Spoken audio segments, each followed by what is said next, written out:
Cospiel, est-ce que tu arrives à rajouter quelque chose derrière ça? Yes, ben 2 versets. Ouais. L'homme idéal, Job 22-28, la Bible déclare: à tes résolutions répondra le succès. Yes. Ce qui veut dire qu'il faut qu'il ait un cœur repentant.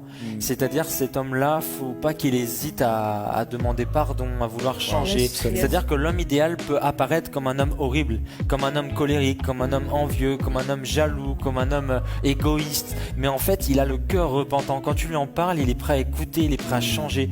L'homme idéal, c'est également 3 Jean 1-2 qui dira: bien-aimé, je souhaite que tu prospères à tous égards et en bonne santé, comme prospère l'état de ton âme. Yes. Ce qui veut dire que si tu travailles sur ton âme, si tu travailles sur ton cœur, si tu travailles sur ce que tu es, si tu as un cœur repentant, tu vas prospérer. Parce que en te repentant, en fait, tu es comme cet homme riche qui est face à Jésus.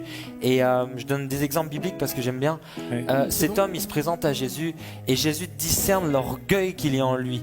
Et en fait, cet homme-là, il était mauvais, tout ça, et il dit à Jésus: comment faire pour rentrer dans le royaume des cieux? Et Jésus lui dit: ben, observe toute la loi. Mais c'était un test. Parce qu'en fait, il a dit: j'observe déjà la loi. Il était un petit peu orgueilleux. Alors Jésus l'attaque sur une faiblesse. Et il lui dit: il faut que tu vendes tous tes biens et que tu donnes l'argent aux pauvres et tu auras ta part. Et en fait, les disciples ont été scandalisés. Ils se sont dit: mais ce n'est pas l'évangile que tu nous as prêché, Jésus. Comment ça, moi, j'imagine les disciples dire: je vais donner tous mes biens aux pauvres pour aller au ciel. Et en fait, Jésus testait cet homme pour voir s'il était l'homme idéal un petit peu. Parce qu'il fallait que cet homme reconnaisse qu'il n'y arriverait pas. Il fallait que cet homme dise: Jésus, je n'y arriverai pas.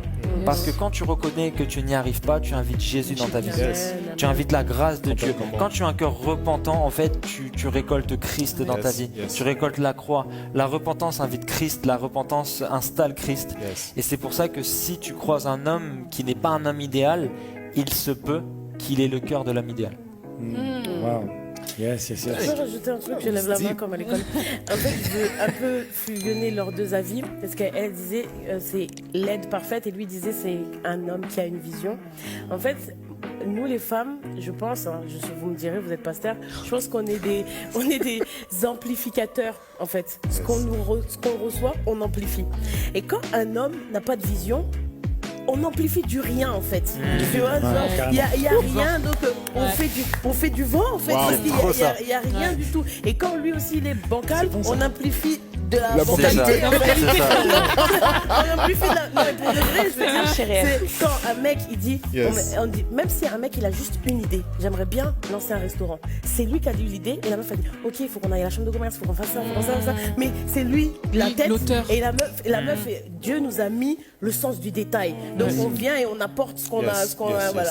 Et donc c'est très important, les hommes, si sachez ce que Dieu veut pour vous, s'il vous plaît, parce que nous, ça nous met, on sait même pas où est-ce qu'on veut aller, parce que Dieu, il nous a créé biologiquement pour vous aider, mais on peut pas vous aider si vous savez pas ce que vous devez faire en fait. Voilà.